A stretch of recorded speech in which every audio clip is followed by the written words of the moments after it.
You know, someone asked me this morning what my favorite part of New World Aeternum is, and I kind of had a hard time answering that question. I've been thinking about it a lot today as we've been playing, and I think it is the storyline for me. Obviously, there's a lot going on. We're in my house right now, and we've been doing some housing guides the last few days, like the Ultimate Guide to Housing, Carpentry, Furnishing, and this part of the game for me and lots of other games I really do love, and this is a close second for me, but I do think the story is the one thing that has really drawn me in because it has like this element of Lost, the TV show, because it's an island that has been around for thousands of years, and it has a power inside of it which calls to people and it invites people in. And there's the corruption side of things, and then there's the good side of things. There's the light versus the dark, right? And it's been happening for thousands of years, and there's this mystery about the ancients. I think the only thing we haven't seen has been like the smoke monster from the island, or any polar bears. Maybe there are polar bears, I haven't seen them yet. But the story for me has been genuinely entertaining. We finished the MSQ last night. I think the stream session was around 65 hours when we finished the MSQ, and we've been doing that main storyline all in live streams, and we're currently in the Brimstone Sands is what I think it is, and we're going to teleport there in a minute because I want to showcase something that's part of what I really love. But it's not just the story, it's also all these elements coming together. Like, I really love the harvesting in this game more than, honestly, I think more than any other harvesting system I've ever played. This one feels genuinely cathartic, and the sound effects, especially for like the pickaxe and chopping down trees, are just really well done. And like the sound of a tree falling over, or the way the crack of the pickaxe on a rock echoes through the canyons, and you can hear other players around you doing things. It's really well done. But then there's also the housing, and I really love decorating my houses. So like I've been coming in here and we've been working on that series I was talking about where we built some furniture, got my little bedroom nook up here. I've got some stuff thrown on the floor because I haven't finished, with all the things that I have to do. I've got a little desk with a book and a cup. Got some tapestries. We got a stove and a pot on top of the stove. Outside of here, I've got my puppy dog. But let's teleport over to where we're currently questing, which is over in Brimstone. What is it called? Dun, dun, dun, dun, dun, dun. Yeah, here we are. This place over here, specifically, this place right here, New Corsica Village, where I've bound myself. So we were talking about this the other day because the music here reminds me of the show Rome on HBO years ago. And also, if you've ever watched like Spartacus on Stars, or if you watched Rome on HBO, or if you watched any sort of like Roman Empire shows, one of the coolest parts about this place, and I probably need to try to get up high and get a better point of view, but it's very much like a it's a Roman town built in the middle of an oasis. It's like a Roman villa in the middle of an oasis. And surrounding us are these sands, but then off in the distance is this freaking like science fiction pyramid built by the ancients or something. I don't know. I've been told this is the dungeon for this region, and I'm like, okay, we gotta go check this out at some point. I haven't even had the chance to go do the dungeon yet. I want to get out a little bit so that we can see the view out over the town a little bit, and then we're gonna go around the corner and take a better look at the dungeon. But look at this place over here.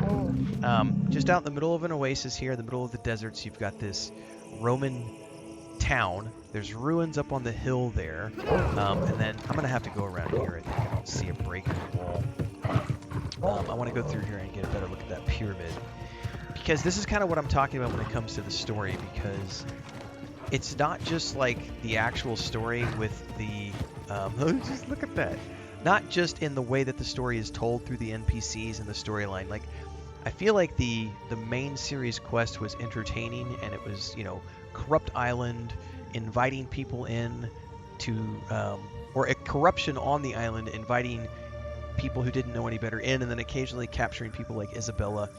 And as we find out here, they captured people before Isabella and brought them to the dark side, and then also used, the Lost and others as like the slaves to build the pyramids, which then has touches of like Stargate SG-1, with the way that Gould manipulated the people and traveled throughout the galaxy and like brought people in to build their pyramids. And that thing back in the background, I cannot wait to go run that dungeon and find out exactly what's going on there.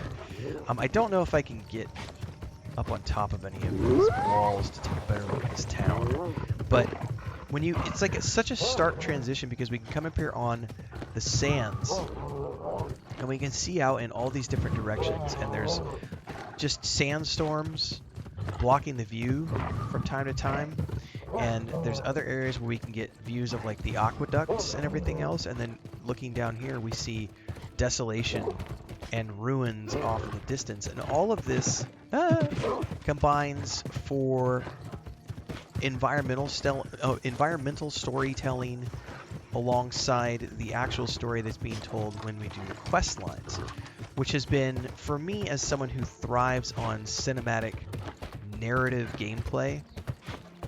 We were talking about this the other day, like I don't enjoy button mashing or precision based games because it requires me to just push buttons, and I really love the games where I have lots of dialogue trees and the ability to have conversations with people and learn more about the world. And when we go through here and you can find like these notes, I don't think that's a teleportation thing. The notes that you can find around here, which tell the story of the people who have been here, and then working with the NPCs and finding more about the Roman legions who were stationed here, and the soldiers and what befell them, and the captains and everything else. But look at this place. We've got the villa over here. This is a half-built fighting ring over here. Don't want to fall in there. No! I don't know how to get out. There we go. And then we have just all around us all of these different areas that we can explore. And the architecture, because there's ruins around us, as well as these Roman structures. Can I jump up on the rooftop here? Yeah. I wanted to get a better look up here if I can, but I think we're going to have to go around. Quick commercial break, everyone, to celebrate and give thanks to all of these amazing people who keep me on the air full time. Really appreciate the support. All you got to do is join as a member. You get access to private videos. You can also do super thanks on any upload, or super chats and stickers on any live stream or premiere you see. And beyond that, don't forget we're multi-streaming over on Twitch now, so you can support over there as well. Thanks so much to everybody. Let's get back to the video at hand. There's also housing, I believe, in this town that you can buy, which is crazy to think about. But here's the gladiator ring. This might even be a PvP area. I don't know. The theater. Oh, it's a theater. I thought it was a fighting ring. I haven't actually been in here. So there's a theater here. Can we run up the stairs? Oh, this is so cool, guys. Oh, looks like there might be a collider right here, though, that I can't get up all the way. But we have the actual theater here. I did not expect this to be a theater. I hadn't been in here to explore this part of the city yet. Which this kind of leans into what I was just talking about earlier. The more I run around and explore. Oh, we were in here the other day because we were in the library, and we have all these like notes and things you can read, which tell you more about the journal of Publius Candius Crassus and all these Roman,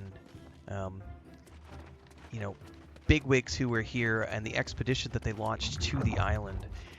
I think it's just really, really cool the way they've blended elements of fantasy, and I know some people have been like, there's no science fiction. To me, it's very science fiction-y with the ancients, and I haven't seen all of the storyline yet, but I can't wait to learn a little bit more, because when you look out here, obviously you can see like the aqueducts and bridges and stuff out in one direction, and you go out the other side and you see that floating pyramid. That to me, it could be magic, but that screams like sci-fi something, just the way it looks. So I have been incredibly enamored with the story in this game. I do like the harvesting and crafting, but I think for me it goes story, housing, crafting. Those are my biggest elements. The combat to me is kind of and I've got a review coming out later. My final review for the game will be out on the 30th, because that's the day before we start Dragon Age of Veilguard. So my last day of playing is going to be the 30th of the month. Today we took a quick pit stop in Black Ops 6. We'll be back tomorrow with more New World Aeternum, and we'll be playing all the way up until Dragon Age Veilguard launches, and I'm going to be trying to clear all the storyline because I've been told that there is a hint at what's coming down the pipeline at the end of the story DLCs, and I've got about 10 to 15 more hours left of storyline, which is probably 2 days of streaming. So we've got Saturday, Sunday, Monday, Tuesday, Wednesday. We got plenty of time. So we're going to get through it all. We're going to finish decorating a house. We're going to run some dungeons. Dungeons are another thing I'm going to be talking about in another video. So stay tuned for that because I think the dungeon aspect is something else I really want to talk about. So I definitely will have a video on that. So stay tuned. What are your favorite parts of the game so far? I'd love to hear your thoughts. Drop them down in the comments below. Like, subscribe, hit the bell icon so you never miss an update. Daily streams here and on Twitch and also on TikTok these days at 9 a.m. Mountain. And we play every single day because this is the day job. So thanks to those of you for helping continue to make this a fun ride. Today was our 1-year anniversary of multi-streaming on Twitch. We crossed 40,000 followers on YouTube yesterday, as well as almost 2,000 over on Twitch. So it was a nice place to be for our 1-year anniversary on the multi-streaming component. So thanks everybody. We'll see you in the next one. Stay safe and happy gaming.